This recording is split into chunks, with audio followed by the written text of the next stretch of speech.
I'm saying there's a homosexual ritual that they go through in the Illuminati secret societies. And it is. Be stupid. There's 15, 20 of us in this room. Somebody in here is the agent. Don't start looking around. But somebody in here is just in here that's going to take this information to the government. Here's his name. Puffy P. Diddy, where he called himself this week. He was one of the ones that orchestrated some of these things. Now listen, there was a gentleman that he hooked up with, a fashion designer, a gay fashion designer, who put the implantable biomicrochip inside of the tag on the jeans. The Miami Police Department and the New York Police Department, and they sent the dossier to the white boy. What I'm saying is, I'm trying to figure it out. What I just told you, when you in this business, right, and you got talent, they want you because you got influence. The devil's job is to get as many souls as possible. So if you got the potential to be influential, they want you, not because you're talent, because they can use you as a tool to push their agenda.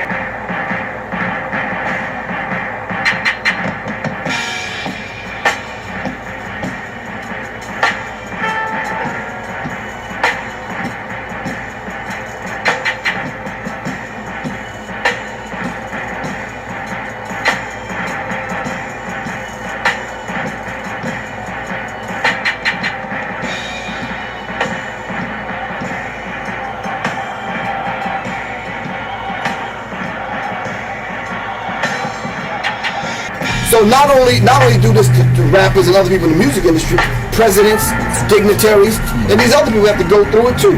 They set up. When most people sell their souls, they either want more money, fame, or power. They want to be respected and admired and have fans. All the dots start connecting in my head while everybody's being horrible to each other around me. I'm trying to recap the whole night and remember the order of each room to solidify my suspicions. But the chime for the next room goes off. This time, everybody gets eerily quiet and calm, like they got all of their venom. The host of the party announces for all of the newcomers to come to the front. All of the attendees form a single file line in front of the next room's door. There's about 10 other newcomers in front of me and David, and the agent that invited us is standing to the left of the door, and the host of the party is standing to the right. The host has a pile of books on the table next to him. I see the host ask the first person in line a question, and then grab a book based on his answer. He would present the book to the person and place a diamond-shaped metal symbol on top of it, before having them repeat something that he said. Then he'd take their mask off and let them enter the next room. I couldn't make out exactly what he was doing until there was only 2 people ahead of me in line. The books were Bibles, Qurans, Torahs, and so on. He would ask the person, and which one is yours? Whichever they chose, he'd grab it and place the metal symbol on top of it. He'd have you put your hand on top of the metal symbol, and then repeat, I am my own God. You put your hand on top of the metal symbol, and then repeat, I am my own God. I bow to nobody but myself.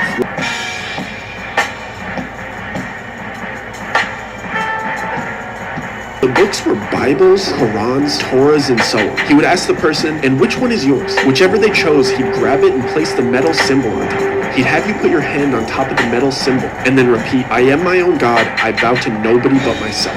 I bow to nobody but myself. I bow to nobody but myself. I bow to nobody but myself. I bow to nobody but myself. Just take your mask off and turn around. I was relieved for about a split second before the agent that invited me here grabbed my arm and started guiding me towards the exit. And I see that everybody that was behind me in line is staring at me straight-faced. I look back at the host and he's standing up and loudly shouts like he's starting a chant. The price was not paid. And then everybody in line that was staring at me chants in unison like they knew exactly what to do. Remove the profane. And they repeat it over and over until I'm through the exit door. It gets me out into the backyard. It's 4 a.m. My friend's still inside. I don't have my phone. So I decide to walk around the right side of the house because that's where all of the party attendees were kind of headed. Let me see if I could peek in and maybe flag down David to let him know I got kicked out. And there's some windows to the next room. But of course these windows are like big church stained glass windows. And you can't really see through stained glass windows like the colored ones. But if you go really, really close and you look through the white parts, you could kind of see clearly what is on the inside. And this room is like a bizarre church replica without all of the seating. It's just a big church-like room. And all of the people that were in there there had their masks on. And it was like a big circle. It almost looked like an initiation. And all of these celebrities are standing around in a circle around the other 9 new people. It was 10 excluding me. And there was big TV grade cameras recording. And it looked like the group of celebrities and everybody else that was there was kind of cheering them on. But then there was clearly people in there that were much more serious and kind of threatening. And the 10 new people were in the middle of this room being forced to do horrible things that I wish I could unsee. And the new people clearly didn't want to do these things. They were being forced to do these.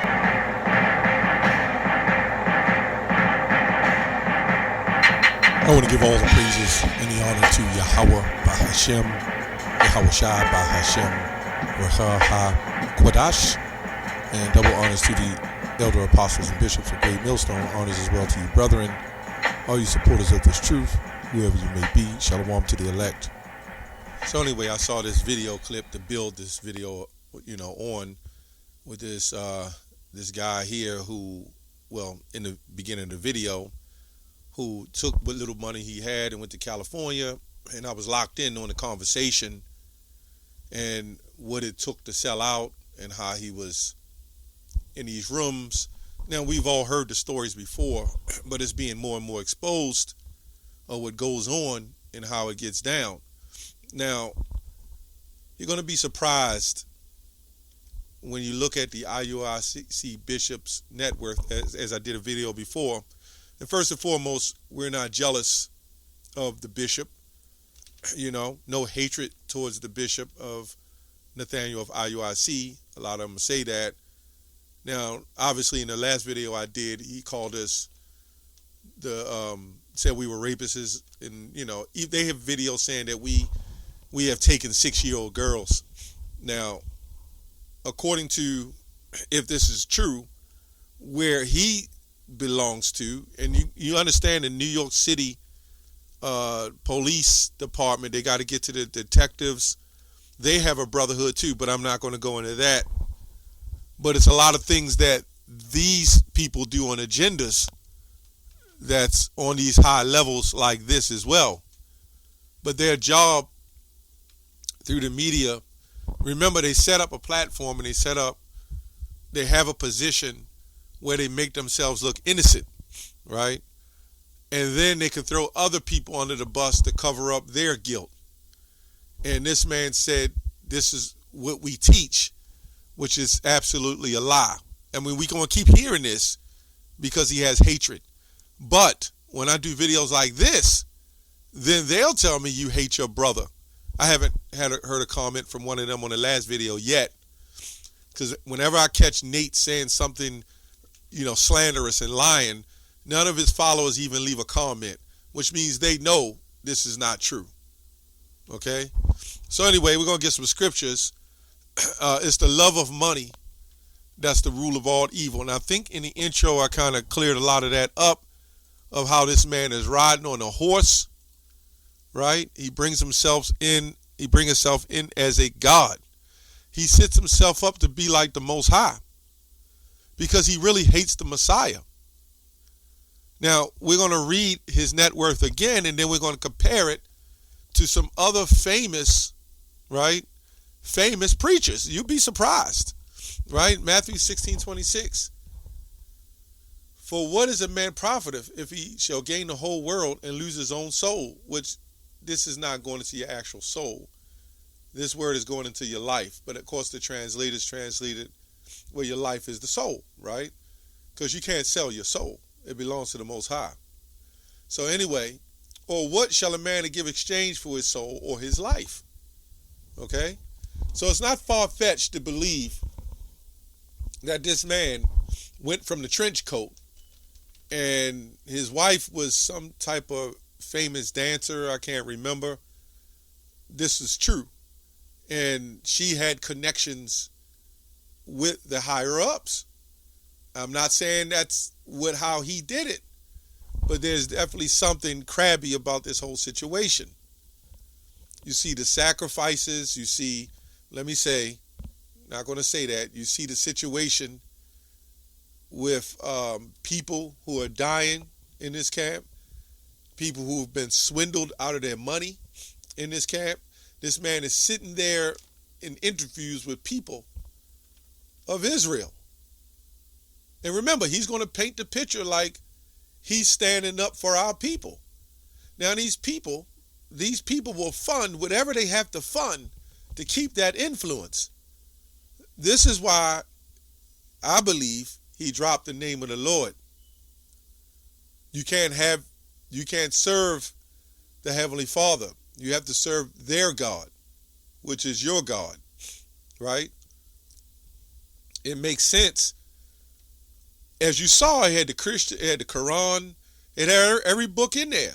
So whatever you believe, once they put that symbol on there, and then you put your hand over it and you pledge that alliance, you're done, right? And I don't believe there's any way back from that. Only the Lord can bring you back for that, but I don't believe that's going to be the case with the bishop, if that's the case. Now, we're going to go over here to his net worth, as I brought out yesterday, what his net worth was. Bishop Nathaniel's net worth is $150 million, right? This is by Celebrity Clan. This is an article. So this man is a celebrity, right? Net worth in 2022 is $150 million with a 25% increase. 2020, his net worth was $80 million. 2019, it was $55 million. So he's grown in net worth. But let's look at T.D. Jakes. T.D. Jakes, they have him as the richest celebrity at 66 years old. His net worth is only $20 million. Now, this is something because T.D. Jakes is a great speaker, right? He's actually a motivational speaker holding the Bible. That's what he does. And the following that he has in this mega church is crazy, except now that all this stuff is happening. But you know what's crazy? That the bishop, Nathaniel, I don't believe have the following that this guy has, but he has 150 million. And that's 2 years ago. So why are they funding him on that magnitude, that level? There's got to be something to it. It's because the bishop knows the truth. And there's nothing they're going to do to stop it because it's coming out. And they understand that there's awakening coming, and they want to get their hand in that part of the awakening so they can control the narrative of that part of the awakening. That's why they say Most High in Christ blessed. We're the threat, right? You know damn well they're not funding us. Not that we want their money, right? Let's go over here. The Creflo Dollar net worth, this is no joke, $30 million. Now, you mean to tell me Bishop Nathaniel net worth is 150? T.D. Jakes, who was at the Diddy parties, right? Creflo too. They all at the parties. They all took the bag. It's well known that they did that. And they're millions of dollars less than this man, the Bishop of Nathaniel of the IUIC. Now, that's not adding up. And why would you put your net worth on the internet? Well, we found out that most of these celebrities, that's what they do. I looked up Vocab Malone net worth. His net worth is $11,000, right? That's from the YouTube. We don't know what they're paying him in other dimensions or directions or, let me say different dynamics, right? Matthew 21:5. Tell ye daughter of Sion, behold, thy king cometh unto thee, meek, sitting upon an ass, and a colt, the foal of an ass. Right? We know brothers read these scriptures, but this man is not coming in meek, which goes back to humbleness or mildness, a mildness of disposition, gentleness of the spirit, right? Coming in on a horse. He's trying to be on another level over the Lord. Right? In other words, gentle, mild, and meek. So I'm going to read a few more scriptures. Okay, Matthew 6:24. No one can serve two masters, for either he will hate the one and love the other, okay? Or he would be devoted to the one and despise the other. You cannot serve God and money. It's another translation, okay? And that's what it is. You can't serve the Most High and the money. Or you will hate the one or love the other. And he loves the money. This is why he has a lot of shame. I'm pretty sure why he left. We know there was some illness. But we don't know when it comes to these things. This man in his interview was saying how he had a blinker that was damaged, the blinker switch when you switch to left or right and change lanes. When you watch the interview, this young man said because he left, they started stalking him, but he didn't cross over to that other part, so they couldn't really do nothing with him. But he signed the NDA, non-disclosure agreement. He said his blinker was messed up, and he went to work and came back, and the blinker was working fine, meaning they fixed the car. So these people got top mechanics. They got the best in all influences, right? Doctors, lawyers, they all up in there, man. He said he liked his coffee half cream and half this or whatever else. Said he went to work and came back, or went to sleep and woke up. The way he liked his coffee was in his refrigerator. And they let you know that we watch you and we own you. You just do what we tell you to do. And I believe the bishop has dived into something that he can't get out of this. And this is what happened with the comforter. This is exactly what happened with the comforter. See, they know who to pull. They do a research on you. They know who you are. They know if you're weak. They know if you are rebellious or you will agree. So they did research on this man, and they knew. I'm just going in what this young man was saying. Now, the followers in Bishop Nathaniel, they'll put up the video. They say, I'm a sellout, this or that, and he'll clean it all up. That's their job. They got people that write for them. They'll write his sermon for him, so to speak. They got time to clean it up. Now, those people that are standing there seeing him on his horse in a pom-pom girls or whatever, you would have to think that something goes through their head.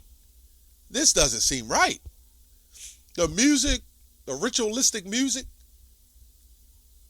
Anyway, a faithful man, Proverbs 28:20, a faithful man shall abound with blessings, but he that maketh haste to be rich shall not be innocent. It's clear, man. Ephesians 6:12. There's a whole lot of other scriptures. Isaiah 55. Come to the waters, come by ye and eat and drink without money and without a price. Ephesians 6:12. For we do not wrestle against flesh and blood, but against rulers, against the authorities, against the cosmic powers over the present darkness, against the spiritual forces of evil in heavenly places. Now, you got to know that the way Satan works, Edom works, the devil works, he shows you the positive aspects of things. He shows you the beautiful part of things. It looks good, right? It's organized. The Black Panthers, the civil rights, the Nation of Islam. It's all organized. It looks great. But somebody's hand is in there. And as long as somebody's hand is in there, they would even allow them to throw some of the others under the bus to get the people to believe their agenda. This is why you will never see Bishop Nate speak on that Revelation 13 mark. I believe if he didn't sell out, he would accept to some degree that this is some witchcraft and evilness. Even if he didn't believe that's what it was, he would accept that. But now he just writes that off. And the main thing is he writes off the name of the Lord. So the question is, did the bishop sell out? Well, it sure looks like he did. That's all I have on that. Shalom.